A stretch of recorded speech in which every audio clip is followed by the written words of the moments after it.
Le juge joua vérité ou mensonge avec un garçon noir au tribunal, ignorant qu'il s'agissait d'un génie juridique doté d'un QI élevé. La salle d'audience du tribunal d'État est restée absolument silencieuse lorsque le juge Robertson a proposé un jeu au garçon noir de 12 ans qui avait osé se défendre. Ce que personne n'imaginait, c'est que dans les heures qui suivraient, cette salle d'audience deviendrait le théâtre de l'une des plus grandes révélations de corruption policière de l'histoire de la ville.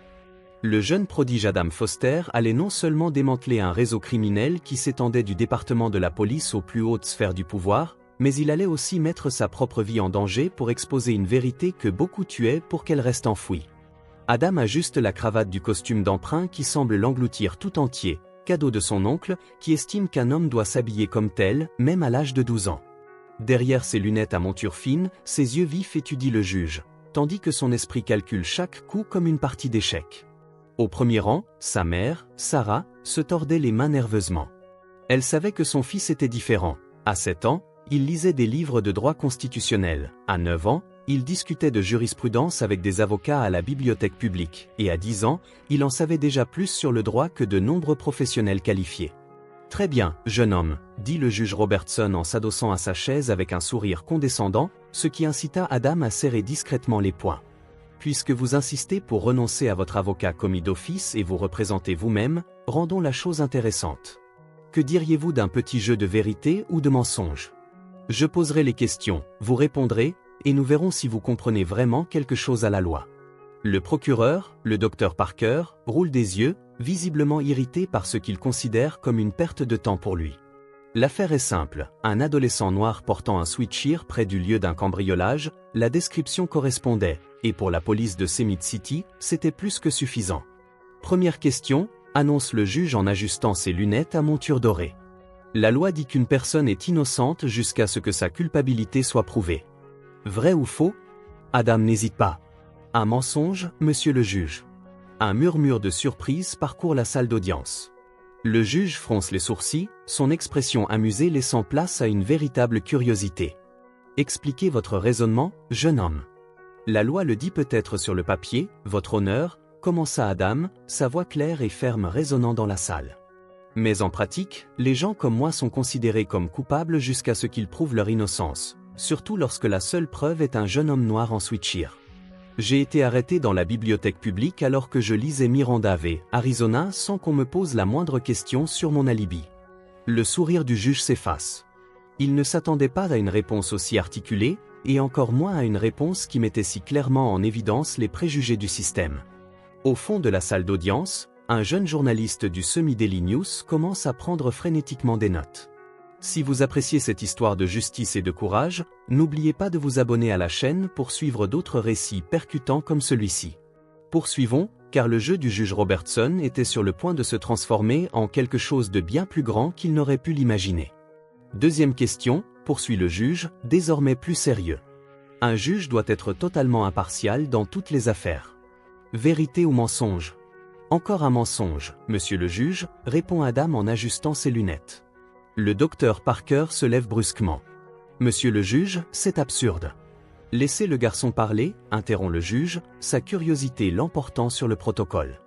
Les juges sont humains, explique Adam, et les humains ont des préjugés, conscients ou non. Vous-même, lorsque vous m'avez vu entrer dans cette pièce, aviez déjà décidé que je n'étais qu'un gamin perturbé qui essayait de faire le malin. C'était votre premier préjugé. La salle d'audience est plongée dans un silence stupéfiant. Le procureur piétine, et pour la première fois, le juge Robertson se rend compte qu'il y a quelque chose de très différent dans cette affaire. Ce qui n'était au départ qu'un jeu visant à humilier un garçon était sur le point d'exposer une vérité dérangeante qui allait ébranler les fondations du système judiciaire de Cement City. Troisième question, dit le juge en se penchant en avant. La police suit toujours les procédures correctes lorsqu'elle procède à une arrestation. Vrai ou faux? Un sourire subtil se dessine sur les lèvres d'Adam. C'est exactement la question à laquelle je m'attendais. Un mensonge, monsieur le juge, et je peux prouver que dans mon cas, la police a non seulement ignoré la procédure, mais a fabriqué des preuves pour m'incriminer. Le procureur se lève à nouveau, cette fois le visage rouge de colère. Monsieur le juge, c'est une accusation grave. Quelle preuve, docteur Parker? Adam l'interrompt d'une voix calme mais provocante. La caméra de sécurité qui me montre soi-disant près du magasin. J'aimerais voir ces images, d'autant plus qu'au moment du vol, j'étais filmé par les caméras de la bibliothèque, à 5 km de là. Le silence qui suit est assourdissant. Le juge Robertson réalise que son petit jeu a ouvert une porte qui ne pourra peut-être plus être fermée, et Adam Foster, le garçon que tout le monde avait sous-estimé, commençait à peine sa véritable défense. Le procureur, le docteur Parker, déglutit lorsqu'Adam ouvre son sac à dos et en sort une enveloppe brune. Voici ma déclaration d'entrée dans la bibliothèque, signée par le bibliothécaire en chef, ainsi que les images des caméras de sécurité. Le garçon dépose les documents sur la table avec le calme d'un joueur d'échecs qui a prédit l'échec et mat. Le juge Robertson prend les documents, ses yeux s'écarquillent à mesure qu'il examine chaque page. Comme vous pouvez le constater, j'étais à 5 km du lieu du crime, en train d'étudier l'affaire Play contre Ferguson. C'est drôle comme l'histoire se répète parfois, n'est-ce pas, monsieur le juge ? Un policier assis au premier rang commence à transpirer. Il s'agit du sergent Thompson, celui-là même qui a arrêté Adam. Il se déplace sur sa chaise mal à l'aise, tandis que le juge lève les yeux de ses documents. Dr Parker, dit la voix du juge, différente, plus sérieuse. Comment expliquez-vous cette divergence ? Le procureur tente de garder son calme. Monsieur le juge, nous avons un témoin oculaire. Un témoin qui n'est curieusement pas présent aujourd'hui, interrompt Adam, ainsi que les images supposées de la caméra de sécurité du magasin qui m'incriminerait. J'aimerais savoir pourquoi, Dr Parker. Toute la salle retient son souffle. Au fond de la salle, le jeune reporter du Semi-Daily News tape furieusement sur son ordinateur portable. L'affaire prend une tournure à laquelle personne ne s'attendait. Votre honneur, poursuit Adam, j'aimerais appeler mon premier témoin, mademoiselle Eleanor Wells, bibliothécaire en chef. Une dame aux cheveux gris et aux lunettes d'écaille se lève alors qu'elle se dirige vers la barre. Adam remarque que le sergent Thompson chuchote quelque chose à l'oreille d'un autre policier. Mademoiselle Wells, commença Adam, pourriez-vous décrire ce qui s'est passé jeudi après-midi ? Bien sûr, répond-elle en ajustant ses lunettes. Adam était à son bureau habituel, à côté de la section de droit constitutionnel.